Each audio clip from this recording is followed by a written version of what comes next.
রাহমাতুল লিল আলামিন ঘোষণা করতেছে 1000 কাফেরের বিরুদ্ধে কে আছে জিহাদ করতে? কতজন লোক? জোরে বলেন কতজন লোক? 1000 লোকের সামনে একজন জিহাদ করবে, একজন যুদ্ধ করবে, একজন লড়াই করবে। হযরত খালিদ বিন ওলীদ হয়ে গেল, লাব্বাইক ইয়া রাসূলুল্লাহ। আল্লাহর নবী সাল্লাল্লাহু আলাইহি রাহমাতুল লিল আলামিন এবার বলতেছে, ও খালিদ, তুমি কেমনে 1000 এর বিরুদ্ধে লড়াই করবা?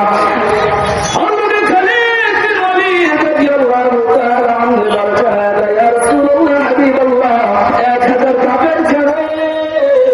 1 লক্ষ কাফেরের বিরুদ্ধে আমি খালিদ একাই যুদ্ধ করার জন্য প্রস্তুত। কারণ কি খালিদ, তুমি এত বড় সাহসিকতা কেন নিলে? হযরত খালিদ রাদিয়াল্লাহু তাআলা আনহু উত্তর দেয়, ইয়া রাসূলুল্লাহ, হাবিবাল্লাহ, 1000 লোক বলতে 1 লক্ষ লোক হতে পারে, যাদের ঈমান নাই সকলে মুর্দা, আর মুর্দা লোকের সামনে একজন জীবিত লোকের দাম বেশি না কম? বেশি না কম? আজিমপুর গোরস্থান, জুরাইন গোরস্থান, লক্ষ লক্ষ মানুষকে দাফন করা হয়। ওইখানে দিনের বেলায় কোন লোক যাইতে ভয় করবে? ভয় লাগবে? কেন বলেন তো? ভয় লাগবে না, কারণ সব তো মুর্দা এখানে। খালিদ বিন ওয়ালিদ রাদিয়াল্লাহু তাআলা আনহু জানায় দেয়, ইয়া রাসূলুল্লাহ, হাবিবাল্লাহ, 1000 কাফের তো মুর্দা, আমি একাই তো জিন্দা, আমি একাই জিন্দা, আমি একাই 1000 কাফেরের সাথে যুদ্ধ করার জন্য প্রস্তুত আছি। কেমনে? এটা হলো ঈমানের পাওয়ার। এই পাওয়ারটা দেন কে? সকলে বলেন, পাওয়ারটা দেন কে? আল্লাহ।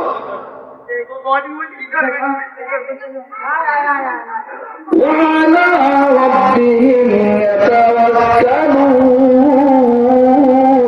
আর আল্লাহর উপরে তাওয়াক্কুল করতে হবে। কার উপর তাওয়াক্কুল করতে হবে? আল্লাহর উপর তাওয়াক্কুল করলে সব কাজকে সহজ করবেন কে? সব কাজকে সমাধান করবেন আমার আল্লাহ। আজকে কোরআনে কারীমের তাফসীর বলেন তো, আমাদের ভালো লাগতেছে না খারাপ লাগতেছে? কোরআনে কারীমের কথা শুনলে ভালো লাগে না খারাপ লাগে?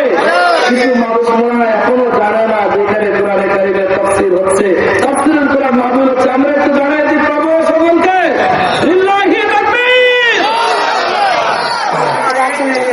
আমাদের আওয়াজ ময়দানটা পার হয়েছে, চরকাওটা পার হলো না। চরকাও প্রত্যেকটা মানুষের অন্তরের ভিতরে আঘাত করতে পারল না।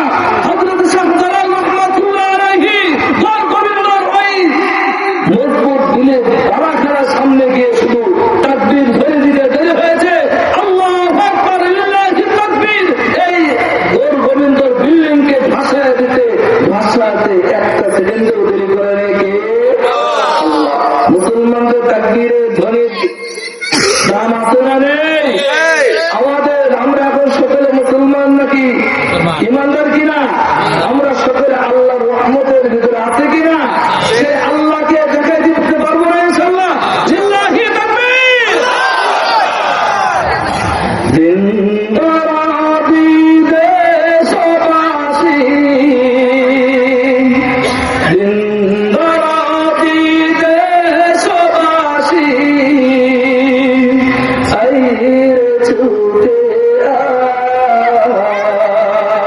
আয়, চরকা ঈদগাহ ময়দানে ফুটছে গোলাপ খুশবু নিতে আয়। জয় বলো ঠিক না? জিন্দাবাদী দেশবাসী, জিন্দাবাদী দেশবাসী, আইরে ছুটে আয়, চরকা ঈদগাহ ময়দানে ফুটছে গোলাপ খুশবু নিতে আয়। এই মাহফিলে আসবে যারা, এই মাহফিলে